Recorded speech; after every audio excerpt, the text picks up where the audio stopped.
초벌을 할 때는 좀 연결이 돼 있다고 하더라도 그림이 완성이 되면 분리가 돼야 되니까 모든 색이 조금씩 다 섞여도 되는 게 회색이라고 생각하는 게 변화를 주기가 더 편해. 그림자는 바닥면의 특징이 같이 드러날 수 있게 신경을 좀 써줘야 돼. 바닥이 평평한 느낌이면 그림자도 반듯하게 가는 거고, 울퉁불퉁하게 파여 있으면 파여 있게 가야 되고, 혹시 이 바닥이 굴곡이 있다, 천처럼. 그러면 그림자도 같이 맞춰서 움직여야 되겠지. 그런 특징들을 바로바로 담아주는 게 좋고,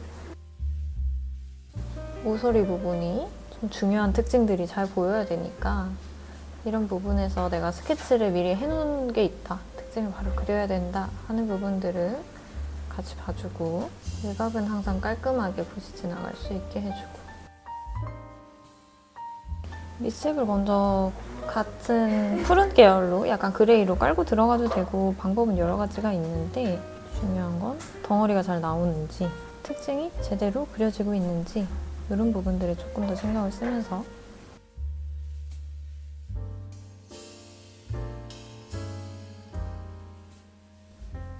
벽돌에서 이 모서리 부분이 중요하듯이 사과도 이 부분이 중요하잖아. 이 부분을 조금 더 처음부터 신경 써서 들어가줘야 돼. 속으로 들어가는 부분하고 앞으로 나오는 부분하고 확실하게 물감량이랑 채도 같은 것들을 좀 더 신경 써서 다르게 들어가야 되고,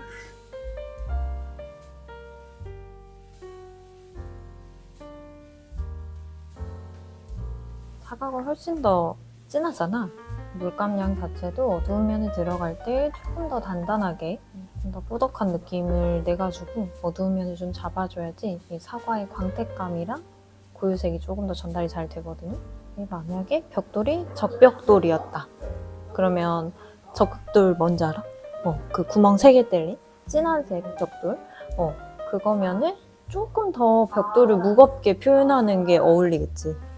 그런 것도 고려를 해서 물감 양을 정해주는 게 좋아요. 다음은 어두운 부분 바로 들어가도 돼, 이렇게. 그래야 이제 완성의 기준톤이 잡히잖아.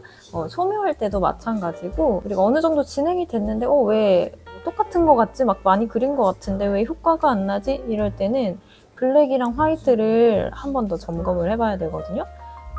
수채화도 똑같아. 내가 가장 진하게 어둡게 봐야 되는 부분들에서 정확한 톤이 나오고 있는지 확인을 하면서, 얘가 이 정도는 잡아줘야 사과 덩어리가 이걸 기준으로 움직이구나, 이렇게 되는 거. 흥건하게 젖어있는 상태에서 옆에서 붙이면서 이제 밑으로 그냥 내려오면 이제 다 흘러버리겠지. 조금 기다려가면서 마를 때까지, 옆으로 너무 퍼지지 않게 물감 농도가 잘 유지될 수 있게 하면서 옆으로 와줘야 돼. 이 농도가 남아있게 하면서 그려줘야 돼. 잘 보면 사과 광택이 있기 때문에 이 주변에서 비치는 이런 것들이 있어. 서로 주고받는. 그런 것들도 같이 보면서 색깔이 나왔을 때 약간 물을 탄다던가 색깔을 좀 변화를 준다던가 해서 한 번씩 밀도를 쌓아줘. 안으로 들어가는 거기 때문에 이 끊어져 있어도 돼. 마르고 나서 연결하면 되니까.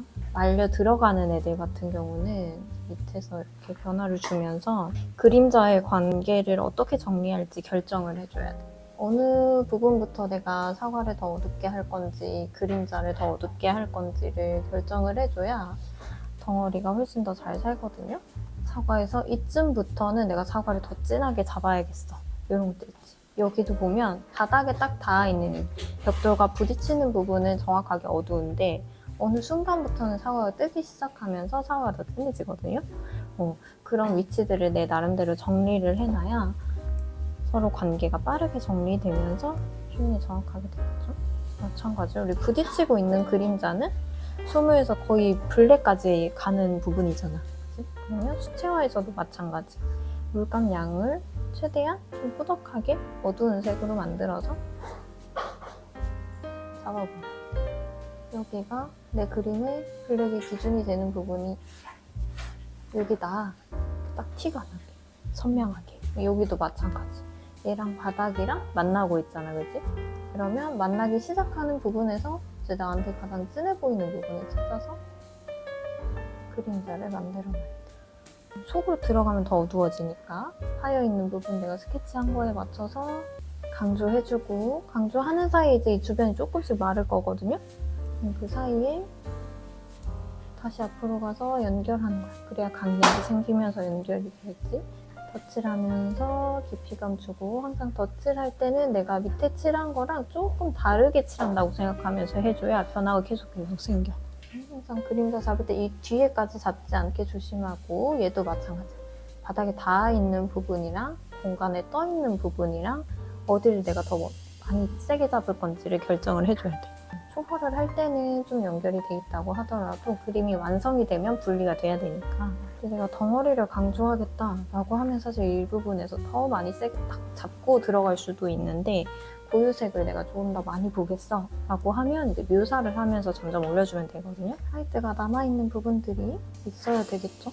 어떤 부분 남길 건지 잘 고민하면서 내가 정해놓은 빛 방향이랑 이 울퉁불퉁한 두께랑 잘 연결이 자연스럽게 되고 있는지 맞춰서 넣고 있는지.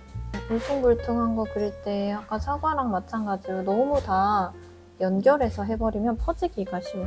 그러면 정확하게 내가 딱 어두운 부분 여기로 하겠다라고 표시해놓은 부분은 마를 때까지는 조금 놔둬줘야 돼. 어두운 면은 덮으면서 초벌에 화이트 남아있었던 부분들은 정리를 하면서 모든 색이 조금씩 다 섞여도 되는 게 회색이라고 생각하는 게 변화를 주기가 더 편해.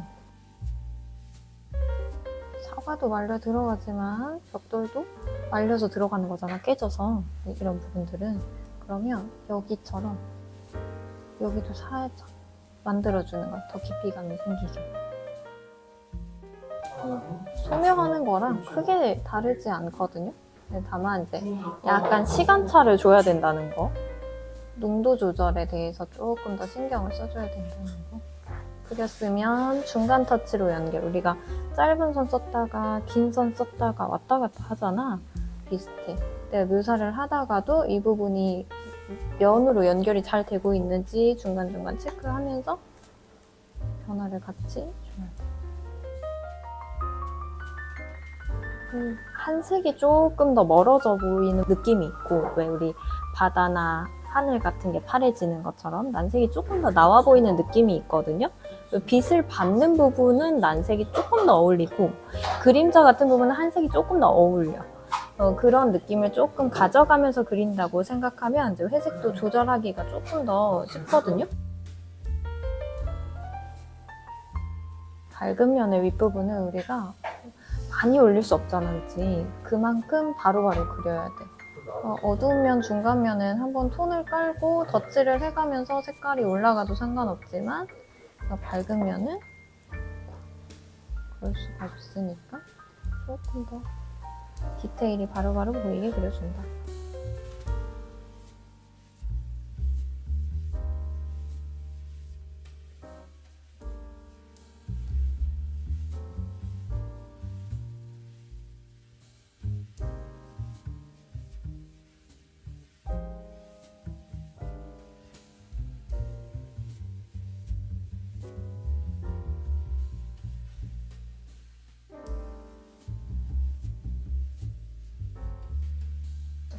사과는 좀 더 매끄럽고 벽돌은 좀 거칠잖아. 그러니까 그거에 맞게 여기는 조금 더 물맛을 좀 준다고 하거든요. 붓을 좀 여기 붓에 묻어진 양을 조금 흥건하게 묻혀서 여기에 종이에 옮겨주는 거. 그런 느낌으로 약간 대비를 주는 거야. 여기는 갈피를 좀 더 쓰면서 붓에 묻은 양을 좀 쫙 빼가지고 좀 더 거칠게 붓질을 올려주면서 질감의 대비를 좀 주는 거죠. 무게감도 대비를 주지만.